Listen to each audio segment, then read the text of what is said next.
Smart city ಹೆಸರಲ್ಲಿ ಸಿಕ್ಕ ಕಡೆ ಕಾಮಗಾರಿ. ಹುಬ್ಬಳ್ಳಿ ನಗರವೆಲ್ಲ ಧೂಳು. ಸೌದೆ ಸಾಗಿಸಲು ಲಾರಿ ಮಾಲೀಕರ ಬಳಿ ಮಾಮೂಲಿ ಕೇಳಿದ್ರ ಅರಣ್ಯಾಧಿಕಾರಿಗಳು. ರಸ್ತೆ ಬದಿ ನಿಂತಿದ್ದ ಟ್ರಕ್ಗೆ ಕಾರು ಡಿಕ್ಕಿ. 4 MBBS ವಿದ್ಯಾರ್ಥಿಗಳ ದಾರುಣ ಸಾವು.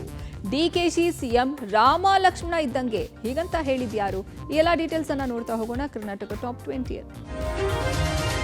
ಹುಬ್ಬಳ್ಳಿ ಧಾರವಾಡ ಜನ ಅದೇನ್ ಪಾಪ ಮಾಡಿದ್ದಾರೋ ಏನೋ ಗೊತ್ತಿಲ್ಲ.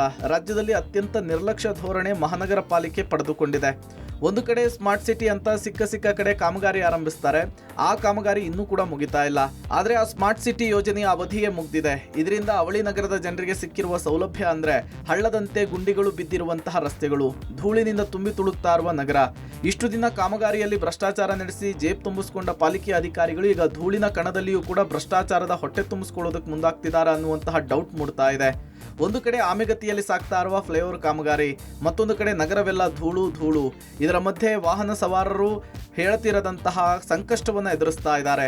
ಈ ದೃಶ್ಯಗಳು ವಾಣಿಜ್ಯ ನಗರಿ ಹುಬ್ಬಳ್ಳಿಯ ನಿತ್ಯದ ನರಕವನ್ನು ತೋರಿಸ್ತಾ ಇದೆ.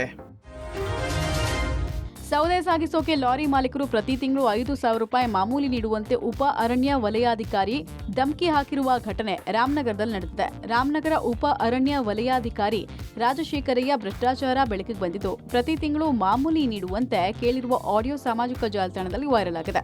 ಸೌದೆ ಸಾಗಿಸುವ ಲಾರಿ ಮಾಲೀಕರಿಗೆ ಪ್ರತಿ ತಿಂಗಳು ಮಾಮೂಲಿ ನೀಡಬೇಕು, ಇಲ್ಲವಾದ್ರೆ ಗಾಡಿ ಸೀಸ್ ಮಾಡಿ ಲಕ್ಷ ಪೆನಾಲ್ಟಿ ಹಾಕ್ತಾನೆ. ಪ್ರತಿ ತಿಂಗಳು 1ನೇ ತಾರೀಕು 5,000 ಕೊಡಬೇಕು. ಮಾಮೂಲಿ ಕೊಟ್ಟು ಗಾಡಿ ನಂಬರ್ ಬರೆಸಿ ಹೋದ್ರೆ ನಿನ್ನ ಗಾಡಿ ಹಿಡಿಯಲ್ಲ. ತಿಂಗಳಿಗೆ ಎಷ್ಟಾದ್ರೂ ಟ್ರಿಪ್ ಹೊಡಿ, ನಮಗೆ ಮಾಮೂಲಿ ಕೊಡು ಅಂತ ಲಾರಿ ಮಾಲೀಕರಿಂದ ಹಣ ಕೇಳುವ ಆಡಿಯೋ ಸಾಮಾಜಿಕ ಜಾಲತಾಣದಲ್ಲಿ ವೈರಲ್ ಆಗಿದೆ.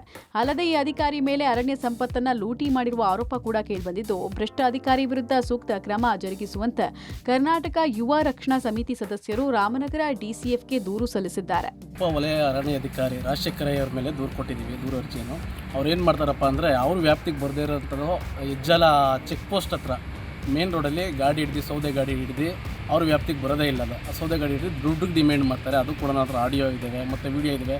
ಸಾರ್ವಜನಿಕರು ಪೊಲೀಸ್ ಅಧಿಕಾರಿಗಳಿಗೆ ಹೊಡೆಯೋಂಥ ರೈಟ್ಸ್ ಇಲ್ಲ. ಇವರು ಕೊಳಪಟ್ಟಿ ಕೈ ಮಾಡೋಂಥದ್ದು ಮತ್ತು ಹೊಡೆಯೋಂಥದ್ದು, ದುಡ್ಡು ಕೇಳೋಂಥದ್ದು ಇವೆಲ್ಲನೂ ಮಾಡಿದ್ದಾರೆ ಸರ್. ಈ ವ್ಯಕ್ತಿದು ಇಲ್ಲಿ ರಾಮನಗರ ಜಿಲ್ಲೆಯಲ್ಲಿ ತುಂಬ ಒಂದು ದೌರ್ಜನ್ಯ ಆಗಿದೆ. ಮೇಲಿನ ಅಧಿಕಾರಿಗಳಿಗೆ ಮತ್ತು ಅವ್ರ ಕೆಳಗಂಟ ಇರೋಂಥ ಸಿಬ್ಬಂದಿಗಳಿಗೆ ತುಂಬ ಟಾರ್ಚರ್ ಕೊಡೋದು, ಪಬ್ಲಿಕ್ ಕೇಳೋದು, ಎದುರಿಸೋಂಥದ್ದು ಇವೆಲ್ಲನೂ ಮಾಡ್ತಾರೆ ಸರ್.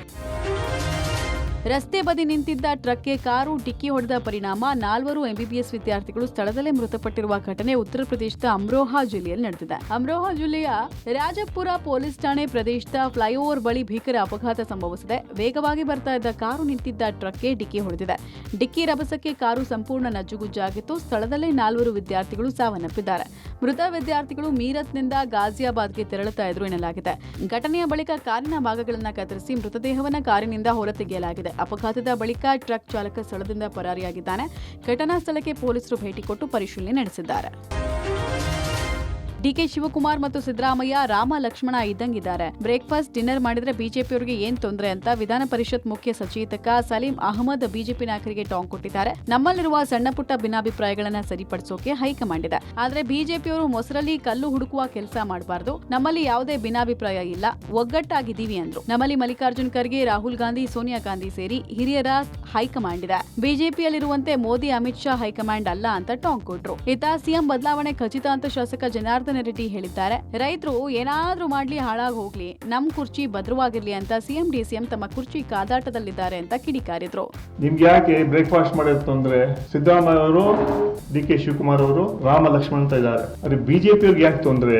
ನಮ್ಮಲ್ಲಿ ಸಣ್ಣ ಪುಟ್ಟ ಭಿನ್ನಾಭಿಪ್ರಾಯ ಇರ್ಬೋದು, ಸರಿ ಮಾಡ್ಲಿಕ್ಕೆ ಪಕ್ಷದ ವರಿಷ್ಠ ಹೈಕಮಾಂಡ್ ಇದ್ದಾರೆ. ಬಿಜೆಪಿ ಅವರು ನಿಮ್ಮ ಕರ್ತವ್ಯಗಳನ್ನು ನೀವು ಮಾಡಿ, ಮೊಸರಲ್ಲಿ ಕಲ್ಲು ಹುಡುಕುವಂತ ಕೆಲಸ ಬಿಜೆಪಿ ಮಾಡಬೇಡಿ.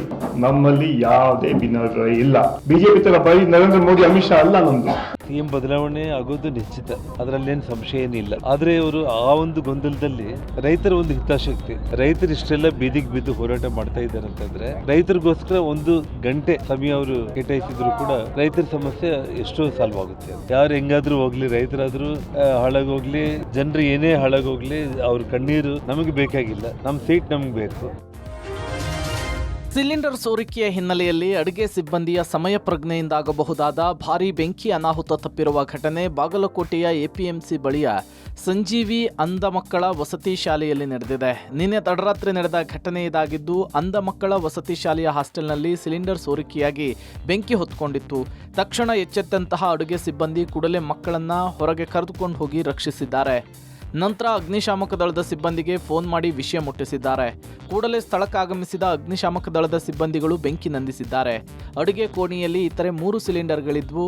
ಒಂದು ಬ್ಲಾಸ್ಟ್ ಆಗಿದ್ರೂ ಇತರೆ ಸಿಲಿಂಡರ್ಗಳು ಸ್ಫೋಟವಾಗುವ ಸಾಧ್ಯತೆ ಇತ್ತು. ಇದನ್ನು ಅರಿತಂತಹ ಅಡುಗೆ ಸಿಬ್ಬಂದಿ ಹೆಚ್ಚಿನ ಅವಘಡದ ಸಾಧ್ಯತೆಯನ್ನು ಅರಿತು ಸಮಯ ಪ್ರಜ್ಞೆಯಿಂದಾಗಬಹುದಾದ ಭಾರೀ ಅನಾಹುತ ತಪ್ಪಿಸಿದ್ದಾರೆ. ಚಾಮರಾಜನಗರ ಹಾಗೂ ತಮಿಳುನಾಡಿನ ಗಡಿ ಭಾಗದಲ್ಲಿ ಕಾಡಾನೆಗಳ ಹಿಂಡು ಮತ್ತೆ ಪ್ರತ್ಯಕ್ಷವಾಗಿದೆ. ಹೀಗಾಗಿ ಸ್ಥಳೀಯರು ಆತಂಕಕ್ಕೊಳಗಾಗಿದ್ದಾರೆ. ಕರ್ನಾಟಕದ ಗಡಿಗೆ ಹೊಂದಿಕೊಂಡಿರುವ ತಮಿಳುನಾಡಿನ ಅರುಳವಾಡಿ ಗ್ರಾಮದ ಬಳಿ ಮತ್ತೆ ಕಾಡಾನೆಯ ಗುಂಪು ಕಾಣಿಸಿಕೊಂಡಿದೆ. ಕಳೆದ 1 ವಾರದಿಂದ ಆಗಾಗ ಕಾಣಿಸಿಕೊಳ್ತಾ ಇದೆ. ಅಲ್ಲದೆ ಈಗ ಆನೆಗಳ ಹಿಂಡು ಅಲ್ಲೇ ಬೀಡು ಬಿಟ್ಟಿರೋದು ರೈತರಲ್ಲಿ ಭೀತಿಗೆ ಕಾರಣವಾಗಿದೆ. ಗಜಪಡೆ ಹೊಲಗಳ ಸುತ್ತಮುತ್ತಲೇ ತಿರುಗಾಡ್ತಾ ಇರೋದ್ರಿಂದ ಜಮೀನಿಗೆ ತೆರಳಲು ಭಯಗೊಂಡ ರೈತರು ಮನೆಯಲ್ಲಿಯೇ ಉಳಿಯುವಂತಾಗಿದೆ.